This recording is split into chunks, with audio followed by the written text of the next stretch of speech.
To build on that from last season, our Dave McMenamin has more on what the Lakers' offseason outlook it could look like.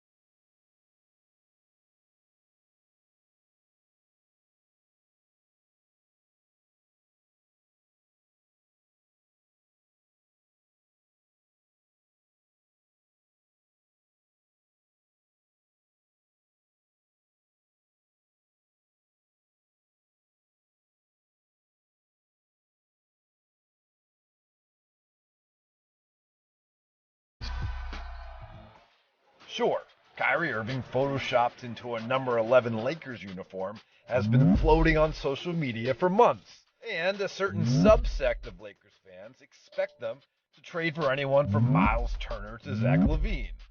But the plan is in place, and the mystery's been removed. LA will look to re-sign restricted free agents Austin Reeves and Rui Hachimura, make a play for D'Angelo Russell to continue to play the point, pick up the option on Jared Vanderbilt, and work those edges and margins. Oh, and hope and pray to the basketball gods that LeBron James and Anthony Davis can stay on the court. The plan is to stay the course. We say it all the time, but we have one singular goal. It's to add the 18th banner, and that's our focus. So heading into the next couple days, we're going to do all we can to maximize that opportunity.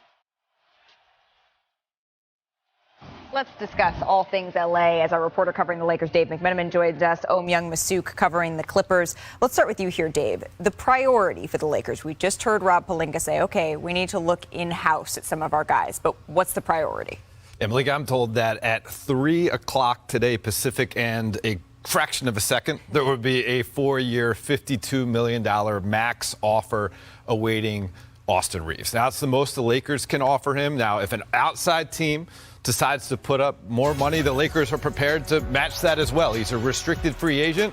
And if Houston wants to put up $100 million in front of him, or San Antonio wants to put $100 million in front of him, I'm told Lakers will wait until July 6th, the very last minute, to hold up that team's cap space and then match it the last second. So buyer beware if you want to mess with those Lakers plans to get Austin Reeves. And beyond that, they've opened up the full mid-level exception, about $12.5 million. They're going to go, see if they can get a championship-level impact immediate player like a Bruce Brown. Maybe Brook Lopez. That's probably too low of a market for him. Or they could split it up and retain a guy like Dennis Schroeder. I spoke to him. There's a story on ESPN.com. He wants to remain with the Lakers. He hopes that his second stint proved that he has more value to this team, and he wants to see them hopefully reward him for his impact on last year's team. Let's go back to Austin Reeves real quick. You said that offer will be 4 years, $52 million, awaiting right as the buzzer opens on free agents. So we were calling him Himmy yesterday. Kendrick Perkins had big three graphics all over the place. It included LeBron James, Anthony Davis, and Austin Reeves as a third member of the Lakers' big three. How important is retaining him? Critical. It's the number one most important thing of the offseason. And he is the third best player on the team, and he's really, really good. He's a good defender. He's a good passer. He draws fouls. He can take some of the offense from LeBron and run pick and roll. And look, Dave mentioned the mid-level exception that they could use to get a player, two players. I think this team is really good. I mean, obviously, they're always dependent on the big two staying healthy, LeBron and AD, but that's for everybody. I think what they did after clearing Russ away and retooling their team was legit. They were a real good team, and they're going to get a chance to add another player or two to that team. Yeah, we forget that this team was only really together since basically the All-Star break, right? And LeBron was hurt for much of that stretch. It's funny, I was driving in Westchester. I saw that billboard with Austin Reeves promoting some law firm, and I was like, ooh, Austin Reeves going to get the bag. But we forget, we need to see this Laker team for a full season and what they can do. I mean, LeBron was really happy with it. And the Denver Nuggets, I was around them all during the run. They knew the Lakers gave them probably their stiffest challenge. The question is, if they bring everybody back or close to everybody back, is that enough? I mean, they got swept by the Denver Nuggets, and I know they didn't have everybody there, but is there still some more tinkering they can do, as I think Robert Pelinka's wording was, at the margins? Is that enough? Is that enough to get past Denver? Because Denver wasn't close. Real quick, Dave, that number for Austin, what impact, if any, does that have on Rui Hachimura?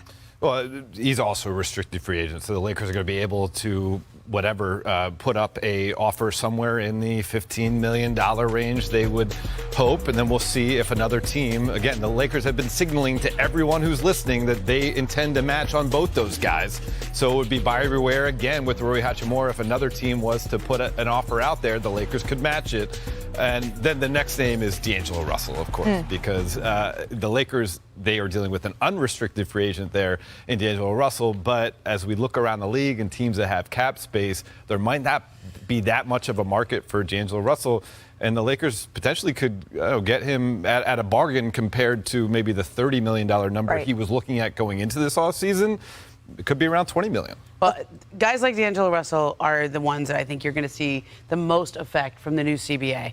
The guys who are making $30 million or being accustomed to making at that level. He's a really good player. They went out and got him for a reason. He won them some games.